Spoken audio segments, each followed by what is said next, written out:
श्री कृष्ण ने कहा, हे कुंती पुत्र, भाद्रपद माह के कृष्ण पक्ष की एकादशी को अजा एकादशी कहते हैं। इसका व्रत करने से सभी पाप नष्ट हो जाते हैं। इस लोक और परलोक की मदद करने वाली इस एकादशी व्रत के समान संसार में दूसरा कोई व्रत नहीं है।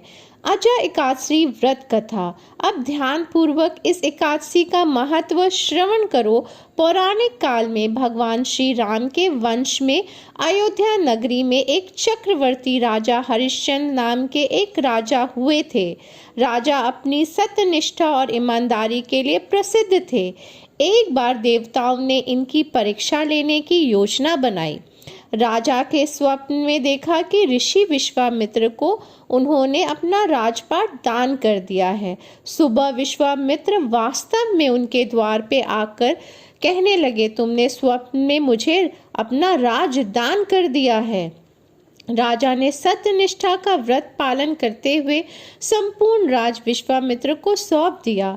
दान के लिए दक्षिणा चुकाने हेतु राजा हरिश्चंद्र को पूर्व जन्म के कर्म फल के कारण पत्नी, बेटा एवं खुद को बेचना पड़ा। हरिश्चंद्र को एक डोम ने खरीद लिया जो शमशान भूमि में लोगों का दाह संस्कार का काम करवाता था। स्वयं वो एक चंडाल का दास बन गए।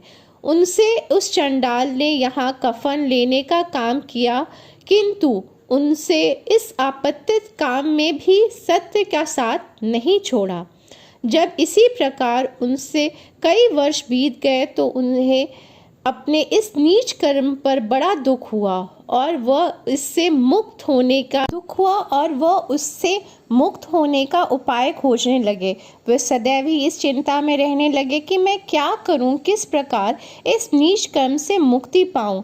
एक बार की बात है, वो इसी चिंता में बैठे हुए थे कि गौतम ऋषि उनके पास पहुंचे और हरिश्चंद्र ने उन्हें प्रणाम किया और अपनी दुख भरी कहानी उनको सुनाई। राजा हरिश्चंद्र की दुख भरी कहानी सुनकर महर्षि गौतम भी अत्यंत दुखी हुए और उन्होंने राजा से कहा, हे राजन, भादो माह में कृष्ण पक्ष एकादशी का नाम अजा है। तुम उस एकादशी का विधि विधान पूर्वक व्रत करो तथा रात्रि जागरण करो। इससे तुम्हारे सभी पाप नष्ट हो जाएंगे। महर्षि गौतम इतना कह के अलोप हो गए।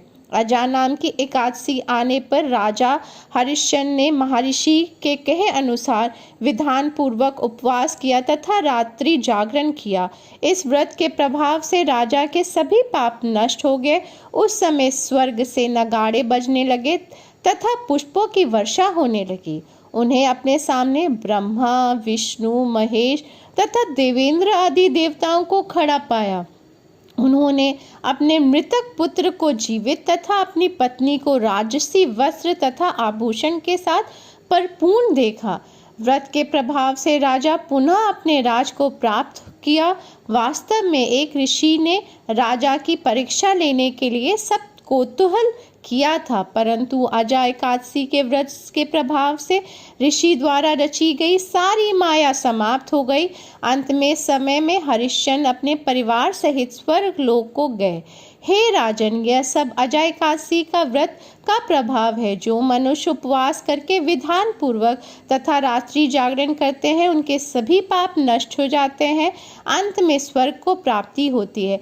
इस एकादशी व्रत की कथा के श्रवण मात्र से ही अश्वमेध यज्ञ का फल की प्राप्ति होती है। जय श्री। आप सब पे भगवान विष्णु की कृपा बने। जय श्री विष्णु।